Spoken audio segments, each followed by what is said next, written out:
አዲስ ወደ አረብ ሀገር ስትመጡ ጠንቅቃችሁ ልታውቋችሁ የሚገባ 3 መሰረታዊ ነገሮችን ነው የምነግራችሁ። እነዚህን ሳታውቁት ዝም ብላችሁ ወደ ሰው ሀገር ወይም ወደ አረብ ሀገር ባትሰደዱ በጣም ወሳኝ ነገር ነው። መጣችሁ ከሚቆጫችሁ ይሄን ቪዲዮ እስከመጨረሻው በማየት ሐሳብ አስተያየታችሁን በማስቀመጥ ቤተሰብ የሆናችሁ ሰላም ጤና ይስጥልኝ። ውድና የተከበራችሁ የመቅዲ ዩቲዩብ ቻናል ተከታታዮች ያላችሁበት ሰላማችሁ ይብዛ።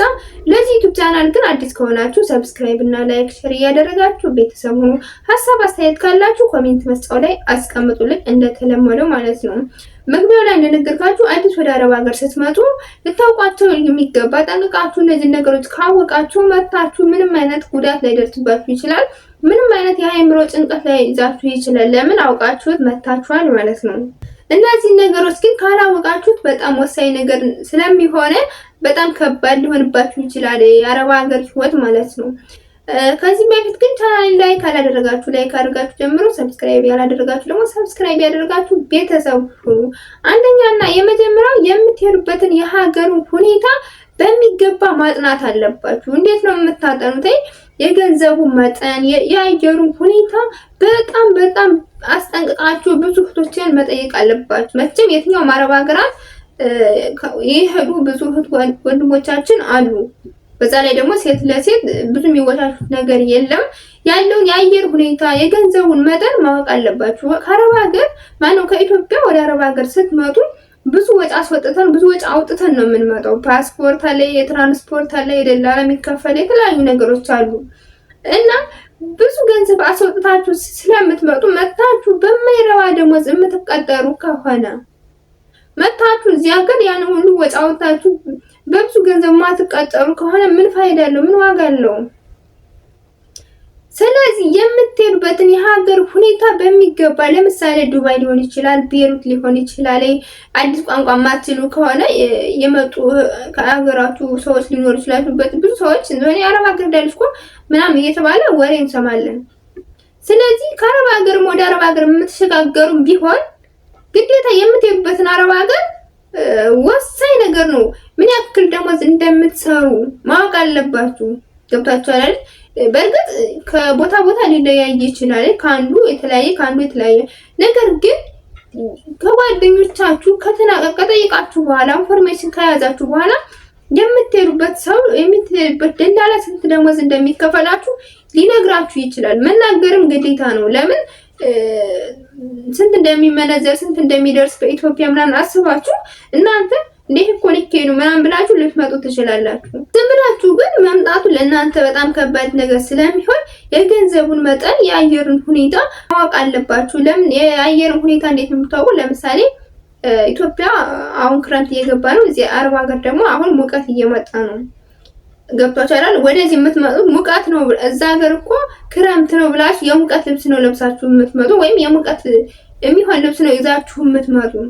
ነገር ግን የአየር ሁኔታ የምታጠኑበት የት ላይ ነው? እዚህ ላይ ነው። ገብቷችኋል እያልኩት ያለው እዛ ሀገር ክረምት እዚህ ሀገር በጋ ከሆነ የክረምት ልብስ ሳይሆን ይዛችሁ መምጣት አለባችሁ። እዚህ ሀገር ስትቀመጡም ስትሰሩ ልትለብሱት የምትችሉት የሆነ ለሙቀት የሚጠቅም ያን ሀገር የነበራችሁ የብርድ የነበረበትን ቦታ ላይ እስክትለቁት ኦኬ ኖርማል ነው የብርድ ልብስ ብትለብሱ አለን ለብርድ የምንጠቀመው ልብስ። ነገር ግን እዚህ ሀገር የምትሄዱበት ቦታ ላይ ለሙቀታማ ምናምን እየሆነ እናንተ ደግሞ የብርድ የሚሆን ልብስ ይዛችሁ ብትመጡ ከዚህ ቀልጣችሁ ነው የምታውቁት። አረብ ሀገር ደግሞ በሚያቅሰው ነው የሚያውቀው ሙቀቱ ማለት ነው። ቀላል ነገር አይደለም። ብርድ ሲሆን ከባድ ነው፣ ሙቀት ሲሆን ደግሞ በጣም ከባድ ነው እና የአየሩ ሁኔታ በሚገባ ማጥናት አለባችሁ። ደሞዛችሁ ደግሞ በጣም ወሳኝ ነገር ነው። የምትመጡበት ዋነኛው ሙቀት ምናምን ኦኬ የሚቻል ነገር ነው። ከዚህ ከመጣችሁ በኋላ መግዛት የምትችሉት ነገር ነው። አንዳንዶቹ ደላሎች አንዳንዶቹ መዳሞች ልብስ ሊገዙላችሁ ይችላሉ ምናምን ይችላሉ። ነገር ግን አንዳንዶች ደግሞ ላይገዙ ስለሚችሉ ግዴታ ይሄን ማጥናት አለባችሁ። እነዚህ ሁለት ነገሮችን ማለት ነው። የአየሩ ሁኔታና የገንዘባችሁን የሚከፈላችሁ መጠን ወሳኝ ነገር ነው። ቀላል ነገር አይደለም። እነዚህን አጥብቃችሁ ኢንፎርሜሽን መጠየቅ አለባችሁ። የትኛውም አረብ ሀገሮች ማለት ነው። ወደ ቤሩት መምጣት የምትፈልጉ ደግሞ ያለው ሁኔታ አካፍላችኋለሁ፣ በኮሜንት አስቀምጡልኝ። በሁለተኛ ደረጃ አመጋገባችሁን ማወቅ አለባችሁ። ኢትዮጵያ ብዙ እህቶች 2 ወር 3 ወር እየኖሩ እየተቀመጡ ወደ ኢትዮጵያ የሚወርዱ ያሉ በምን ምክንያት? ኢትዮጵያ እንጀራ ሲበሉ የተለያዩ ነገሮች ስንጠቀም ነው ኑረን የመጣን። እዚህ ሀገር ራሳችሁን ማሳመር አለባችሁ። አረብ ሀገር፣ የትኛውም አረብ ሀገር እንጀራ የሚበላ ከስንት አንዴ ራሳችሁ አውቃችሁ ከሆነ ይሄ የፊኖ ዶቄት መጋገር የምትችሉ ከሆነ በደንብ ሀገሩን ከለመዳችሁ በኋላ በደንብ የአየሩን ሁኔታ ሁሉ ነገር ካወቃችሁ በኋላ ከመዳሞቻችሁ ጋር ከተግባባችሁ በኋላ ያው ሞክራችሁ መጋገር ትችላላችሁ፣ መዳሞቻችሁ ጥሩ ከሆኑ።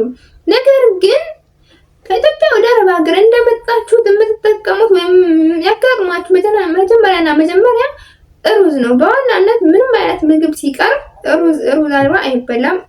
ሩዝ ደግሞ እኔ ብዙ ነገር አጋጥሞኛል። የሆድ መድረቅ አለ፣ የተለያዩ ነገሮች ያው ሆድ ያለመሙላት አጋጣሚ ሊኖር ይችላል። እንዴ እዛ ሀገር ኢትዮጵያ ያለን የምንፈልገውን ያክል ነው የምንበላ፣ በምንፈልግበት ሰዓት ነው የምንበላ። እዚህ ግን በሳህን የሆነ ሩዝ ተቀብላችሁ ትንሽ ሊከብድ ይችላል። ከለመዳችሁት በኋላ ግን በጣም ቀላል ነገር ነው። አመጋገባችሁን አሳውቃችሁ ወይም አምናችሁበት ብትመጡ ለእናንተ በጣም ጠቃሚ ነገር ነው። ይህ ቀላል ነገር አይደለም። ብዙ እህቶች የምትሞኙት የምትላገጡት ነገር ነው።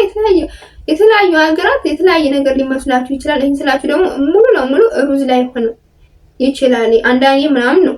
ነገር ግን በዋናነት እንጀራ እንደሌለ ነው የምታምኑት።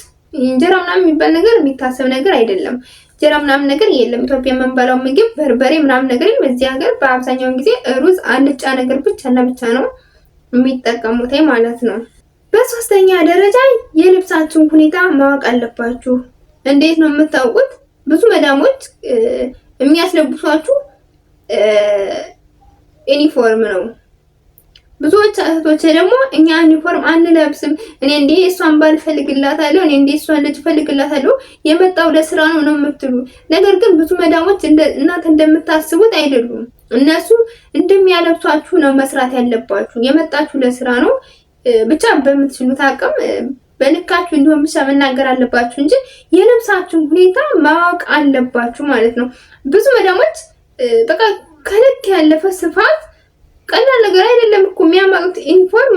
እኔ እንጃ እንዴት እንደሚያገኙት አላውቅም። እኔ ያሳዘነኝ የሚሰፋው ሰውዬ ብቻ ነው እንጂ ምንም ሰራተኛ ማናችን እኮ ጠፍቶን አይደለም። ግን ምንም አይነት ልብስ ስለለበስን እኛ ማንነታችን አይቀየርም። ገብታችኋል አይደለም? ብዙዎቹ በጣም ሰፋፊ ዩኒፎርም ነው የሚያለብሱት። ማመን አለባችሁ። ይሄን በቃ እኔ ይሄን አለብስም እንደዚህ አላደርም ምናምን ዩኒፎርም መልበስ ምንም ችግር የለም። ወጭ ለራሳችሁ ወጭ ነው የምትቆጥቡት። እኔ ይሄን ልብስ ለብሼ እየሰራሁኝ ቆሻሻ ነካብኝ አልነካብኝ እንደዚህ ሆነብኝ አልሆነብኝ ነው ማለት። ዩኒፎርም ከለበሳችሁ ግን ቆሸሸ አልቆሸሸ ምንም ሆነ ምንም አልሆነ ምንም ይጨንቃችሁ ነገር የለም።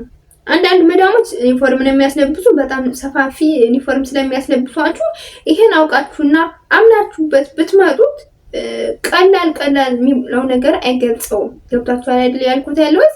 ይሄ ነገር ደግሞ በጣም ወሳኝ ነገር ነው። እነዚህ ሶስት ነገሮች ያለባበሳችሁን፣ ያመጋገባችሁን፣ የምትሄዱበትን የሀገር ሁኔታ አውቃችሁ ከመጣችሁ ለእናንተ ምንም የሚቸግር ነገር የለውም። ወደ አረብ ሀገር ስትመጡ ብዙዎቻችን ምንም ኢንፎርሜሽን አይደርሰንም። ስለዚህ ይሄን ቪዲዮ ሼር እያደረጋችሁ ለብዙዎቻችሁ ንገሩ።